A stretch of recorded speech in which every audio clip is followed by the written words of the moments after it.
नमस्कार दोस्तों, स्वागत है आपका अपने प्लेटफॉर्म एनसीईआरटी बाय विक्रम पर। जैसा कि आपको पता है कि ये एनसीईआरटी के वीडियोज़ खास तौर पर रिकॉर्ड किए जा रहे हैं हमारे साथी अध्यापकगण के लिए और जो बच्चे सिविल सर्विसेज की तैयारी करते हैं उनके लिए। तो दोस्तों, यदि आप और कोई भी विषय लाइन टू लाइन समझना चाहते हैं तो चैनल के प्लेलिस्ट वाले सेक्शन पे विजिट कीजिए। वहाँ पे आपको अपनी कक्षा के और भी विषय लाइन टू लाइन पढ़ाए हुए मिल जाएंगे। यदि आपको कोई विषय नहीं मिल रहा है तो आप कमेंट करके पूछ सकते हैं। तो चलिए, आज का जो हमारा लेक्चर है वो हम स्टार्ट करते हैं।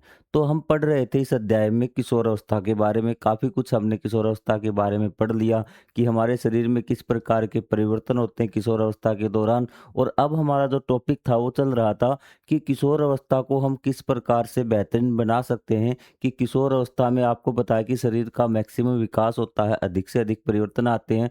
तो वो चीज़ें हम किस प्रकार से और बढ़िया कर सकें भी, ताकि हमारा जो आने वाला जीवन है वो बेहतर रहे।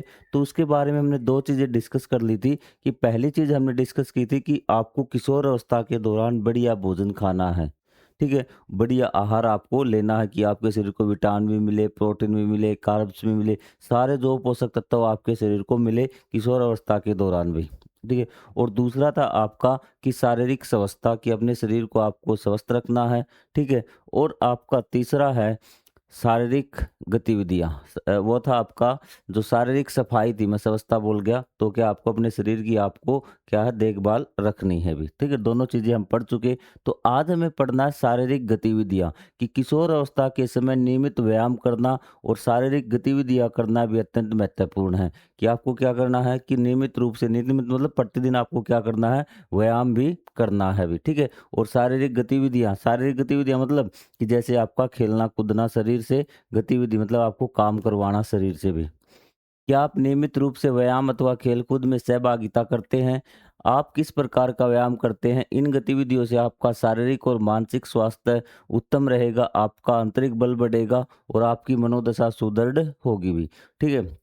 तो जब आप गेम खेलेंगे ना, तो आपका शरीर एकदम फिट रहेगा। ऊपर से क्या है कि आपका जो दिमाग है वो भी यूटिलाइज होगा उसमें, ठीक है? आपका स्वास्थ्य भी, और आपका मानसिक स्वास्थ्य और आपका शारीरिक स्वास्थ्य, दोनों चीज़ें सही रहेंगी यदि आप गेम खेलना स्टार्ट करेंगे भी, ठीक है? यदि कुछ बच्चे होते हैं जो पढ़ाई में ज़्यादा ही इंटरेस्ट लेते हैं, तो वो गेम की तरफ बिल्कुल भी ध्यान नहीं देते। तो सभी बच्चों को किशोर अवस्था के दौरान दिन में 1 या 2 घंटा गेम ज़रूर खेलने चाहिए भी।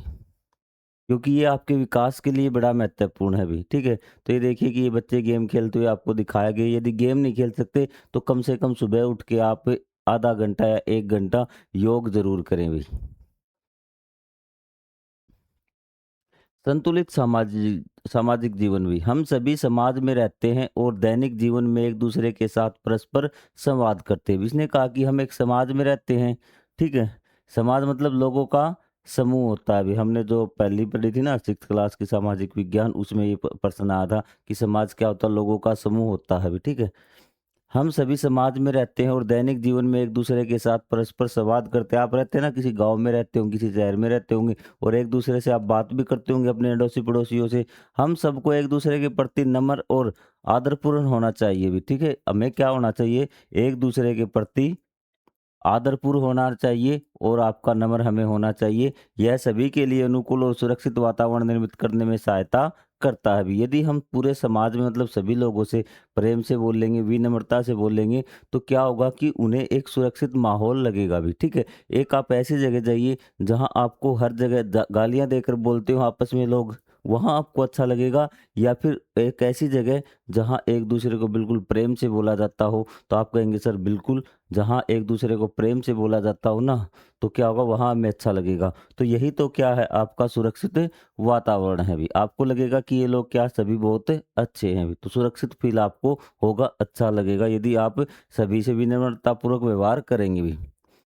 क्योंकि किशोर अवस्था जीवन की एक ऐसी अवस्था होती है जहाँ किशोरों को नए अनुभव होते हैं और उनमें नवीन भावनाएं उपजती हैं भी। तो इसने कहा कि ये जो किशोर अवस्था होती है ना, तो ये एक किस प्रकार की अवस्था होती है जहाँ किशोर को बहुत चीज़ें नई सीखने को मिलती है और वो बहुत सारी नई चीज़ें सीखता है भी अपने आसपास के वातावरण से। उसमें नवीन भावनाएं उपजती है। तय हमें दूसरों के साथ व्यक्तिगत रूप से या सोशल मीडिया के माध्यम से बातचीत करने में अधिक विचारशील और उत्तरदायी होना चाहिए। विचारशील उत्तरदायी मतलब यदि हम किसी से बात कर रहे हैं ना, तो आपको पहले जब आप बच्चे थे ना, तो आपको कोई फ़र्क नहीं पड़ता था कि आप किसी से किस प्रकार से बातें कर रहे हैं, उसका क्या प्रभाव पड़ेगा, ठीक है? लेकिन किशोर अवस्था में पहुँचने के बाद प्रभाव होता है और आपने जो बात कही है उसके पीछे आप उत्तरदायी होंगे कि मतलब कि आप उसके प्रति जवाबदाही होंगे कि आपकी वो बात मानी जाएगी भी, ठीक है? कि आपने वो बात कही है। उत्तरदायी होना मतलब जवाबदेही देना भी, ठीक है? रिस्पॉन्सिबल होना है, अगर आप इंग्लिश में समझाऊँ तो उत्तरदायी क्या था? रिस्पॉन्सिबली। यदि मैं ये काम करूँगा ना, तो इसके प्रति मैं उत्तरदायी हूँ, मैंने ये जवाब देना पड़ेगा, ये काम मैंने क्यों किया अभी, ठीक है?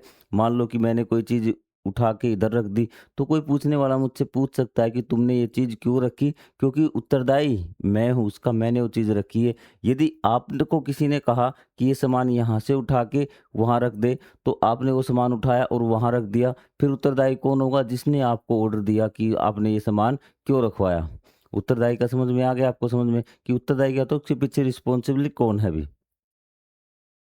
यह वह समय जब किशोर अपने साथियों के प्रति आकर्षित हो सकते हैं और उनके व्यवहार का अनुसरण कर सकते हैं। आजकल बहुधा वे एक दूसरे के साथ ऑनलाइन बातचीत करते हैं भी। इसलिए मतलब कि वो अपने साथियों के प्रति आकर्षित होते हैं, मतलब कोई दोस्त उसको अच्छे लगने लगते हैं, ठीक है? वो अपने आसपास की चीज़ों को देख के उनको फॉलो करने लगते हैं, ठीक है? उनके व्यवहार का अनुसरण कर सकते हैं कि वो जिस प्रकार से करते हैं ना, तो वही वैसे ही करने की कोशिश करते हैं भी, ठीक है? जैसे आपका कोई दोस्त है, ठीक है, वो जिस प्रकार के कपड़े पहनता है फैशनेबल, हो सकता है कि आपका मन करे कि मैं भी इस प्रकार के कपड़े पहनूं, ठीक है, या इस प्रकार की हेयर स्टाइल रखूं, ठीक है, इस प्रकार के मैं बाल कटवा के आऊं, ठीक है? तो वैसी ही चीजें वो अनुसरण कर सकते हैं। आजकल बहुधा वे एक दूसरे से ऑनलाइन बातचीत भी करते हैं। तो आपको पता है कि ये दोस्त आपस में क्या करते हैं? ऑनलाइन बातचीत भी करते हैं भी, ठीक है। विश्वास, परस्पर सम्मान, आदरपूर्ण वार्तालाप, सचेत। तो मतलब कहने का मतलब ये है कि इस अवस्था में हमें विनम्र रहना चाहिए, आदरपूर्ण रहना चाहिए, क्योंकि ये जो उम्र है आपकी, ये है सीखने की। जैसा इसमें बनोगे ना, तो वैसा ही आप पूरी ज़िंदगी भर रहोगे भी, ठीक है। इसलिए ये काल है, आपको जीवन की ये अवस्था ये बड़े ध्यानपूर्वक बितानी चाहिए, नई चीज़ों को सीखने में भी। सहयोगात्मक अधिगम की प्रक्रिया, ये आप क्या है कि एक सहयोग कर रहे हैं एक दूसरे का, तो ये क्या है? सहयोगात्मक प्रक्रिया है अभी। विकसित प्रौद्योगिकियों ने सभी के लिए सूचना प्राप्त करने, संपर्क करने, वार्तालाप करने, परस्पर सूचना साझा करने हेतु ऑनलाइन प्लेटफॉर्म उपलब्ध कराए हैं अभी। तो विकसित प्रौद्योगिकियां मतलब जो विज्ञान ने विकास किया है ना, टेक्नोलॉजी आई है आपका, ये इसने क्या किया? हमें सूचना प्राप्त करने के लिए, जैसे गूगल है आपका, फेसबुक है, ये सारी चीजें हैं। संपर्क करने के लिए, वार्तालाप करने के लिए, ठीक है, एक दूसरे, जैसे व्हाट्सएप हो गया आपका, संपर्क करने के लिए। सूचना प्राप्त कर वो आप गूगल पे चीज़ें खोज सकते हो। संपर्क करने के लिए, वार्तालाप करने, परस्पर सूचना साझा करने के लिए, कोई भी आप सूचना साझा कर दें तो व्हाट्सएप है, फेसबुक है आपका, तो ये सारी चीज़ें भी, इंस्टाग्राम है। तो क्या है कि ऑनलाइन प्लेटफ़ॉर्म हमें उपलब्ध करवा दिए हैं अभी, ठीक है? व्हाट्सएप, फेसबुक, ये सारी चीज़ें हमारी ज़िंदगी में आ चुकी हैं। इनके माध्यम से हम सूचना प्राप्त करते हैं, संपर्क करते हैं एक-दूसरे से, ठीक है? और हम एक-दूसरे से वार्तालाप करते हैं, सूचना का आदान-प्रदान भी करते हैं भी।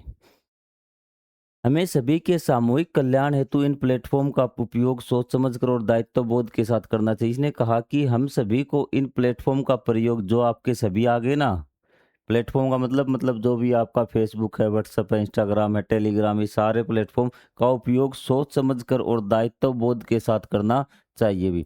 सामान्यतः हम जानबूझकर या अनजाने में सोशल मीडिया प्लेटफॉर्म का उपयोग असावधानीपूर्वक करते हैं भाई। कई बार क्या करते हैं कि हम सोशल मीडिया का प्रयोग असावधानीपूर्वक करने लगते हैं भी। आप कहेंगे इसमें असावधानियाँ क्या होती हैं?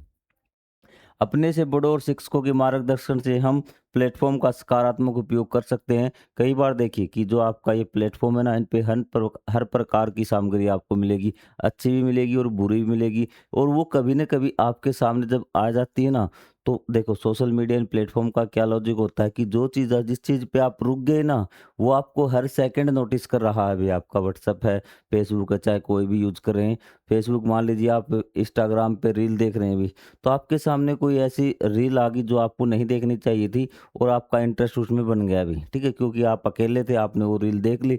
अब इंस्टाग्राम सोचेगा कि इसने इस प्रकार की रील देखी है ना, तो शायद इसका इसका इंटरेस्ट में है, वो आपकी फीड में मतलब जहाँ पे आपकी रील चलती है, उस प्रकार की 2-4 रील और भेज के आपको चेक करेगा।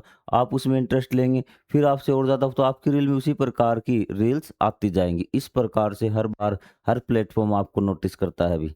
तो इसलिए आपको अपने बड़ों के मार्गदर्शन में ही इंस्टाग्राम वगैरह ये सारी चीज़ें यूज़ करनी चाहिए भी। कभी भी इसको पर्सनल मत बनाइए भी।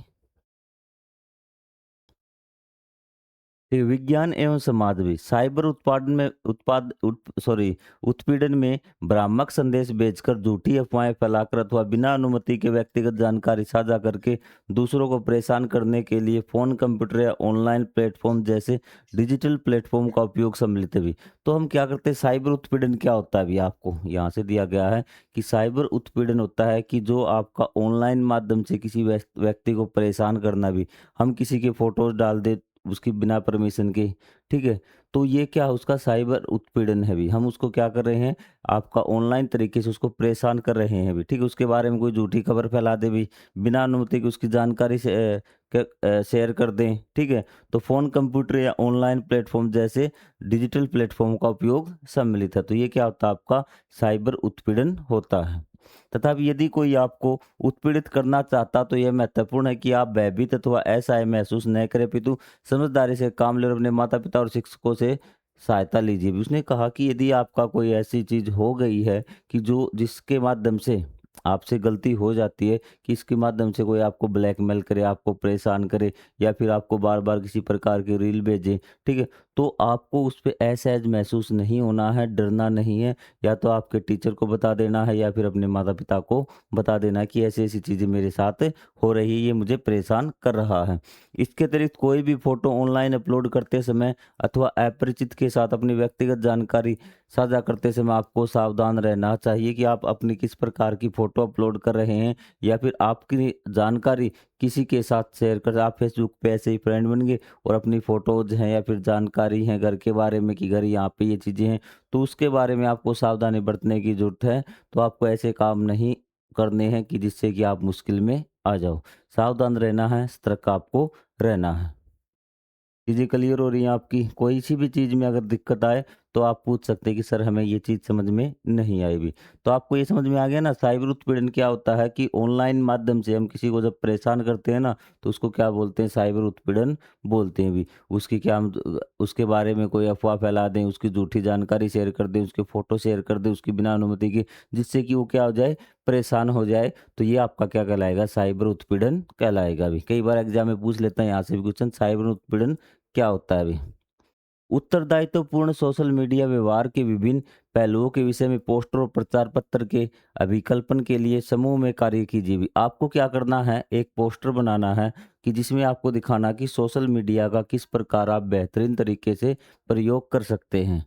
उन्हें विद्यालय में निर्दिष्ट स्थानों पर चिपकाइए। अपने सामूहिक अवलोकनों के आधार पर तालिका 6.4 को भरिए। और क्या करना, आपको विद्यालय में आपको अलग-अलग जगह पोस्टर चिपकाने हैं। 2-4 ग्रुप बना लेने हैं और अलग-अलग ग्रुपों में आपको पोस्टर बनाने हैं। ये देखिए भी, सम्मानपूर्ण और दयालु बनिए। व्यक्तिगत फोटो और अपरिचितों या ऑनलाइन मित्रों के साथ साझा मत कीजिए। व्यक्तिगत फोटो क्या होते हैं कि जो आपने खुद के लिए लिए हैं, ठीक है? व्यक्तिगत, ठीक है? तो वो आपको क्या है, दोस्तों को आपको क्या करने, शेयर नहीं करने। आपके परिवार के फ़ोटो व्यक्तिगत फ़ोटो हैं, तो आपने दूसरों को किसी को नहीं भेजने भी। पोस्ट करने से पहले सोचिए भी। पोस्ट करने से पहले क्या है, आपको सोचना चाहिए, ठीक है? निजता की सुरक्षा कीजिए। और क्या नहीं करना चाहिए कि आपको किसी प्रकार का ओटीपी नहीं शेयर करना चाहिए किसी के साथ, ठीक है? किसी प्रकार की अश्लील सामग्री आपको शेयर नहीं करनी है और न ही आपको देखनी। यहाँ लिखने हैं आपको क्या करें और यहाँ लिखने हैं क्या न करें। इस प्रकार के आप पोस्टर बना के स्कूल की दीवारों पर भी लगा सकते हैं। जैसे आपको बता दिया कि आपको सम्मानपूर्ण और दयालु बनना है, ठीक है? किसी के साथ अभद्रता से बात नहीं करनी है। पोस्ट करने से पहले सोचना, आप कोई भी रील है, कोई भी फ़ोटो पोस्ट करें उससे पहले आपको सोचना है। निजता की सुरक्षा कीजिए, मतलब अपनी जो पर्सनल चीज़ें हैं ना, तो उसको क्या है, आपको पर्सनली ही बनाए रखना। ये नहीं कि आपने सब कुछ शेयर कर दिया, हमारा घर यहाँ है, ये हमारा फ़ोन नंबर है, ये दादा-नानी सारी चीज़ अपने बारे में सब कुछ बता दिया अभी, ठीक है? अपनी जो पर्सनल चीज़ें उसको आप सुरक्षित रखिए, ठीक है? तो यहाँ पे क्या नहीं करना चाहिए आपको, तो आपको बता दिया अश्लील सामग्री आपको शेयर नहीं करनी है, ठीक है? और उसको कोई भी ओटीपी वगैरह बैंकिंग संबंधी जानकारी किसी को भी नहीं देनी है भी। हानिकारक पदार्थों से बचना ना कहना सीखे भी। कुछ लोग जिनमें आपके सहपाठी भी सम्मिलित हो सकते हुए आपको हानिकारक पदार्थों जैसे तंबाकू, गुटखा, सिगरेट, बीड़ी, अल्कोहल, यहाँ तक कि जीवन के लिए घातक अवैध ड्रग्स का सेवन करने के लिए भी उकसा सकते हैं, फुसला सकते हैं, बाध्य कर सकते हैं। उसने कहा कि कुछ लोग क्या होंगे कि आपको नशा करने के लिए क्या करेंगे, थोड़ा-सा फ़ोर्स करेंगे कि ले ले, कुछ नहीं होता है इससे, कि सिगरेट है, 1 घूँट ले ले, कोई फ़र्क नहीं पड़ेगा, ठीक है? आपकी मान लो गुटखा है कि थोड़ा-सा खा ले, कोई फ़र्क नहीं पड़ेगा। जो आपकी शराब उसके बारे में वो क्या करेंगे, आपको कसम देंगे, किसी भी प्रकार से आपको पिलाने की कोशिश करेंगे भी। ठीक है? जैसे आपका तम्बाकू, गुटखा, सिगरेट, बीड़ी, अल्कोहल, यहाँ तक कि जीवन के लिए घातक और ड्रग्स का सेवन करने के लिए उकसा सकते हैं, फुसला सकते हैं और बाध्य कर सकते हैं अथवा दबाव बना सकते हैं भी। उसने कहा कि अगर तूने ये नहीं किया ना, तो आज से अपनी दोस्ती खत्म। और आप क्या करते हो कि दबाव में आके 2 आपने कस लगा दी सिगरेट की, किसी भी चीज़ की, और शराब आपने थोड़ी पी ली। तो इस प्रकार से आप क्या है कि आज आपने 2 लगाई, कल आप 3 लगाएँगे, इसी प्रकार से आप उसके क्या हो जाएँगे, आदी हो जाएँगे। चूँकि किशोर अवस्था में जिज्ञासा और उत्तेजना होती है, किशोर इस प्रकार के व्यक्तियों द्वारा प्रभावित होकर इन पदार्थों का सेवन करने का प्रयास कर सकते हैं। तो आपको बताया कि किशोर अवस्था में जिज्ञासा और उत्तेजना होती है। आप खुद भी उत्साहित हो सकते हैं, चलो मैं भी पीकर देखता हूँ भी क्या मज़ा आता है, क्या नहीं आता है। और आप उसको स्टार्ट कर देते हैं पीना, और धीरे-धीरे आपको उस चीज़ की आदत हो जाती है। तो आपको क्या करना है, जिज्ञासा लेके ज़रूर आने किशोर अवस्था में, वो जिस जिज्ञासा का हमेशा पॉजिटिव वे में प्रयोग करना है। ये क्या है आपका नेगेटिव वे में प्रयोग, आपकी जिज्ञासा हो जाएगी आपकी उत्तेजना। ये पदार्थ न केवल शारीरिक और मानसिक स्वास्थ्य के लिए हानिकारक होते हैं, अपितु इनकी आदत या लत हो जाती है भी। ठीक है? ये आपके मानसिक और शारीरिक रूप से तो हानिकारक होते ही हैं, आपको क्या है इनकी लत भी हो, आदत भी हो जाती है। इसका अर्थ है कि एक बार व्यक्ति जब इनका उपयोग कर, लत क्या होता है कि जब व्यक्ति एक बार उपयोग करने लगते हैं तो उन्हें बार-बार इसका सेवन करने की तीव्र इच्छा होती है, कि एक बार आप इसको पीने लग गए ना, सिगरेट है, तो आपको बार-बार इसकी इच्छा होगी कि सुबह पी ली, चलो सिगरेट फिर पीते हैं दोपहर को, फिर शाम को, फिर इस प्रकार आपसे रेगुलर स्मोकर हो जाएँगे भी। और वे नियमित रूप से इसका सेवन करने लगते हैं, फिर क्या करते हैं, वो रोज़ इसको पीने लगते हैं भी, ठीक है? इसे क्या बोलते हैं, मादक पदार्थों की लत कहा जाता है भी, ठीक है? मादक पदार्थों की लत क्या होता है कि जब हम किसी मादक पदार्थ का सेवन करता है कोई व्यक्ति, तो क्या होता है कि स्टार्टिंग जब शुरू करता है तो उसको रोज़-रोज़ पीने का उसका मन करता है, और फिर वो क्या है, उसको रोज़ से उसका सेवन करने लगता है, इसको बोलते हैं लत भी। जब किसी का सेवन किए बिना रहा न जाए, ठीक है? तो कहते हैं लत लग गई भी, मतलब आदत हो जाना ही क्या होता है, लत लगना होता है। चीज़ें क्लियर हैं आपको? ठीक है। आज कोई भी नशे का जो आदी है उसने संभवतः केवल एक बार से इसकी शुरुआत की होगी। उसने कहा कोई भी आज जो आपका नशे का आदी है ना, जो भी नशा करता है, उसने एक बार से शुरुआत की होगी। किसी ने कहा होगा एक बार पी के देख, सिर्फ़ क्या है, उसने कहा मैं नहीं पीता, उसने कहा था एक बार पी के देख, उसने एक बार पिया, उसने कहा कल पिया था ना, आज और पी के देख, फिर उसने एक बार पिया। तो इस प्रकार धीरे-धीरे करके जो आपका नशेड़ी आदमी, उसकी यही शुरुआत है। हर व्यक्ति की, चाहे वो कितना ही नशा करता हो, कि एक बार से उसकी शुरुआत हुई होगी। नशीले पदार्थों को पहली बार और हर बार ना कहें भी। चाहे आपसे कोई पहली बार कितनी ही बार कहें, हर बार क्या कहना आपको, ना कहना, नहीं, नहीं, नहीं। बस ये मत कहिए कि तुझे मेरी कसम पीना पड़ेगा, और आपने उठा के चेप दिया भी।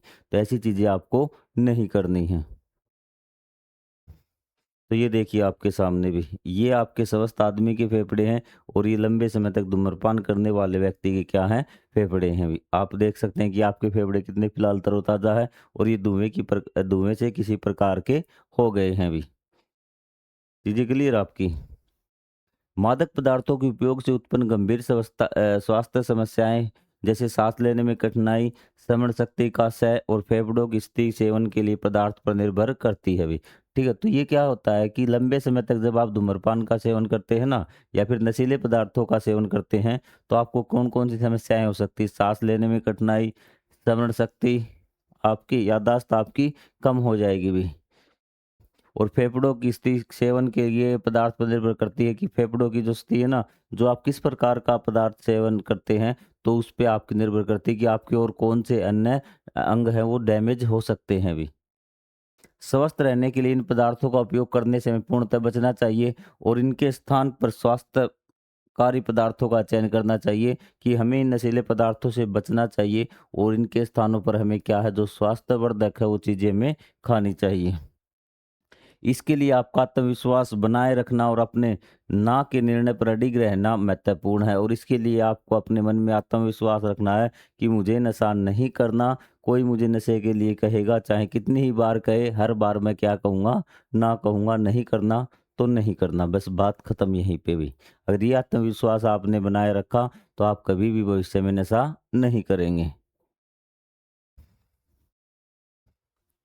इस व्यसन से मुक्ति पाने का प्रथम चरण है भी ये जो आपका व्यसन मतलब नशा है, ये बीमारी है, ये जो आदत है बुरी आदत है, ठीक है? व्यसन होता है बुरी आदत। इससे मुक्ति पाने का प्रथम चरण है परिवार और मित्रों से सहायता लेना और माता-पिता और शिक्षकों जैसे विश्वसनीय लोगों से बात करना भी, ठीक है? आप परिवार और आपसी जो मित्र हैं उनसे सहायता लें, माता-पिता और शिक्षकों से आप बात करें भी। इस प्रकार की स्थितियों से निपटने के लिए परामर्श और चिकित्सीय सलाह लेना भी सहायक हो सकता है। यदि आपको आदत हो गई है, तो ऐसे बचना चाहते हैं, तो आपको क्या करना होगा कि हो सकता है कि आप डॉक्टर की भी आपको सलाह लेनी पड़े भी। याद रखिए कि आपका स्वास्थ्य और आपका भविष्य आपके हाथों में है। अपना मार्ग समझदारी से चुनें भी। जो आपका स्वास्थ्य है और आपका जीवन है, वो आपके ही हाथों में है कि आपको किस प्रकार से उसको बनाना चाहते हैं भी। आप चाहते हैं कि आप एक नशेड़ी व्यक्ति के रूप में जीवन जिए, तो आप ये चीज़ें कर सकते हैं, वरना किशोर अवस्था में आप बेहतरीन ढंग से निकाल लीजिए। आपका पूरा जीवन बेहतरीन ढंग से निकल जाएगा। कहने का मतलब है कि जब आप 6ठी 7वीं से आप निकल गए, तो वहाँ से आपको 12वीं तक आपको फुल फ़ोकस पढ़ाई पे और अपने खेलने पे रखना, अपने स्वास्थ्य पे और अपने खाने पे, सफाई पे बस। ये 4 चीज़ें कर लीजिए, आपका जीवन ऑटोमेटिक क्या हो जाएगा, बेहतरीन हो जाएगा अभी। ये बात इस अध्याय में बताई गई है अभी। तो नशा मुक्त भारत अभियान भी सामाजिक न्याय एवं अधिकारिता मंत्रालय है भारत सरकार का। अलग अलग प्रकार के मंत्रालय होते हैं ना, उनको अलग अलग काम सौंपा, किसी को कृषि का काम दे दिया, किसी को जल का काम दे दिया, किसी को बसों का काम दे दिया। उसी प्रकार सामाजिक न्याय अधिकारी मंत्रालय भारत सरकार द्वारा नशा मुक्त भारत अभियान का आरंभ किया गया भी। इसका मंतव्य जनसाधारण तक पहुंचना, युवा, महिला और समुदाय की सक्रिय सहभागिता के माध्यम से मादक पदार्थों के सेवन से बचने के संबंध में जागरूकता फैलाना है। तो इसका एक क्या है कर्तव्य कि इसको क्या करना कि सभी लोगों को साथ लेके सभी लोगों में ये भावना उत्पन्न करनी है कि हमें नशा नहीं करना चाहिए, नशे के प्रति जागरूकता फैलानी है, नशे से बचने के संबंध में जागरूकता फैलानी है। इसमें कम आयु के बच्चों को मादक पदार्थों के सेवन सेवन से रोकने पर विशेष रूप से ध्यान केंद्रित किया गया है। मादक पदार्थों के व्यसनों से निपटने के लिए व्यसनकारियों को व्यसनों को त्याग करने में सहायता हेतु भारत सरकार ने राष्ट्रीय नशा मुक्ति सहायता सेवा 14,446 का आरंभ किया है अभी। इससे आप कांटेक्ट करके वहां से जानकारियां प्राप्त कर सकते हो किस प्रकार आप नशे से मुक्ति पा सकते हैं अभी। तो ये भारत सरकार की कुछ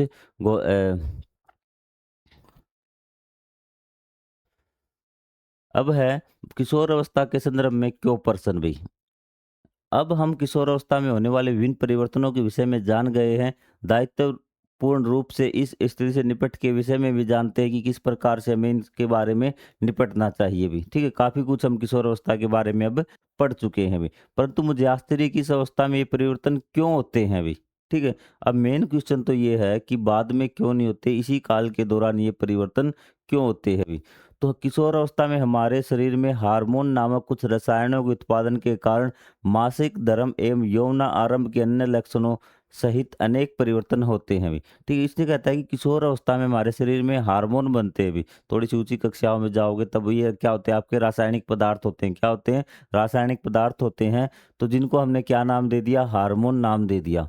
हार्मोन बनने लगते हैं इस उम्र में और तब क्या होता है कि के उत्पादन के कारण मासिक धर्म स्टार्ट हो जाता है। यौन आरंभ के अन्य लक्षणों सहित यौन के आरंभ के अन्य लक्षण, यौन के आरंभ के अन्य लक्षण आपको क्या बता दिया कि आपके सीना चौड़ा हो जाता है, कंधे चौड़े हो जाते हैं, लड़कियों की आवाज़ भारी हो जाती है, लड़कियों के सतनों का विकास हो जाता है। ठीक है, आपके जननांगों पर क्या है, बाल आने लगते हैं। तो ये सारे आपके यौन आरंभ के लक्षण आपके होते हैं। हार्मोन शरीर के प्रकार्यों को सुनिश्चित करते हुए शरीर की वृद्धि और विकास को नियंत्रित करने में महत्वपूर्ण भूमिका निभाते हैं। और ये हार्मोन क्या करते हैं कि शरीर के प्रकारों को सुनिश्चित करते हुए, शरीर के जो कार्य हैं उनको सुनिश्चित करते हुए उनके अनुसार क्या करते हैं, शरीर की वृद्धि करते हैं और विकास को नियंत्रण करने में भूमिका निभाते हैं। वो शरीर की क्या करते हैं, वृद्धि करते हैं, क्योंकि अब तक आपके शरीर में जो ये हार्मोन थे, जो हार्मोन जैसे शरीर में आपके क्या था कि जो जनन वाली संरचनाएँ हैं, जनन वाले अंग हैं, जब ये हार्मोन बनते हैं ना, तब वो क्या करते हैं, उन जननांगों का विकास करते हैं अच्छी तरह से, ताकि वो अपने कार्यों को अच्छी तरह से कर सके भी। तो आपको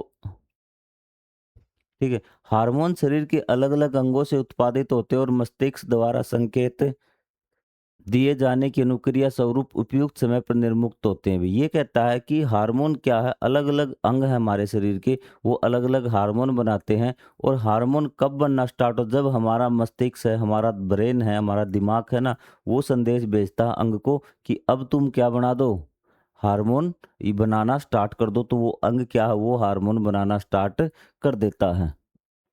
इसके साथ ही कुछ हार्मोन मनोदशा और व्यवहार को भी प्रभावित करते हैं, कुछ हमारी मन की दशा को, हमारे व्यवहार को भी प्रभावित करते हैं। कुछ हार्मोन ऐसे होते हैं, जागरूक बने रहने और आवश्यक होने पर सहायता और मार्गदर्शन प्राप्त करने और सही निर्णय लेने से आप अपने भावी जीवन के लिए सुदृढ़ नींव का निर्माण कर सकते हैं। उसने कहा कि आपको जागरूक बने रहना है, आपको सभी चीज़ों का ध्यान रखना है, आवश्यक होने पर सहायता और मार्गदर्शन प्राप्त करने, यदि आपको किसी कोई चीज़ समझ में नहीं आ रही, कहीं पे आप विचलित हो रहे किशोरावस्था में, तो अपने टीचर से, अपने माता-पिता से आप मार्गदर्शन मतलब उनकी सहायता ले सकते हैं। ये सब करने से क्या है, अपने भावी जीवन, भावी मतलब आपका जो आने वाला जीवन है, तो उसमें आप सुदृढ़ नींव का निर्माण कर सकते हैं। अपने जीवन को मतलब बेहतरीन आप बना सकते हैं। किशोर अवस्था में यदि आपके जीवन की पटरी लाइन से उतर गई, आपके जीवन की गाड़ी, तो काफ़ी ज़्यादा मुश्किल हो जाएगी। तो मैंने आपको 4 या 5 ही चीज़ें बताई कि आपको एक तो आहार का ध्यान रखना है, दूसरा आपको व्यक्तिगत जो आपकी सफाई है, स्वच्छता है, उसका आपको ध्यान में रखना है, ठीक है? और तीसरा आपको जो आपको निर्णय लेने हैं, आपको इन चीज़ों जैसे आपको सोशल मीडिया जैसी चीज़ें, इनसे आपको सावधानी से प्रयोग करना है। अपने व्यवहार को आपको क्या है कि विनम्र बनाए रखना है। ये चीज़ करते चलिए, आपकी सारी चीज़ें बिल्कुल सही हो जाएगी। तो ये था हमारा अध्याय नंबर भी।